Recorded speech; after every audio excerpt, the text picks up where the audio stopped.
सीताराम। हामी रोटी पकाइसकेपछि यो तावा छ नि, तावा एकदमै यो तावालाई हेलचेक्राइ गरेर यता फाल्ने उता फाल्ने यस्तो ठड्याएर राख्ने चलन चल्ती छ के, त्यसले हामीमा नकारात्मक ऊर्जा निम्त्याउँछ।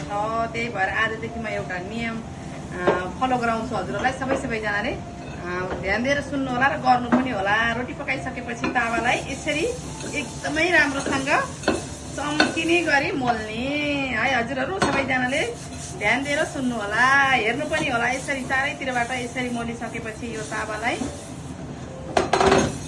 राम्रोसँग पखाल्ने। पखालिसकेपछि तावालाई राम्रोसँग पखालेपछि यसलाई फेरि ठड्याएर राख्न हुँदैन है हजुरहरू। सबैजनाले लसुन भित्राउने काम गर्नु होला,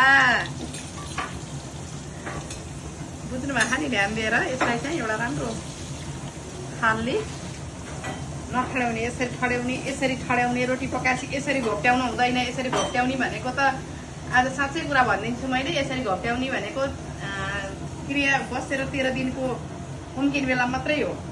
अनि ठड्याउँदा नकारात्मक एकदमै त्यो आफ्नो लक्ष्मी जाने नकारात्मक ऊर्जाले घरभित्र प्रवेश गरेर जित्ने हुन्छ। त्यही भएर तावालाई यसरी धोइसकेपछि यसरी एउटा राम्रो थालले यसरी ढाकेर राखिदिनु होला। यसरी सधैँको नीति नियम हो यो। फेरि गर्ने सबैजनाले यसरी गर्नुभयो भने तपाईँको घरमा सकारात्मक ऊर्जा, लक्ष्मीको बास। तावा कसैलाई दिन पनि हुँदैन है। यो आफ्नो घरमा रोटी पकाउने तावा कसैलाई दियो भने आफ्नो घरको लक्ष्मी अन्त जान्छन्। जय सीताराम। अरू कुराहरू पनि हेर्दै गर्नु होला, बनाउँछु धेरै भिडियो, बन्छ काम। राम राम।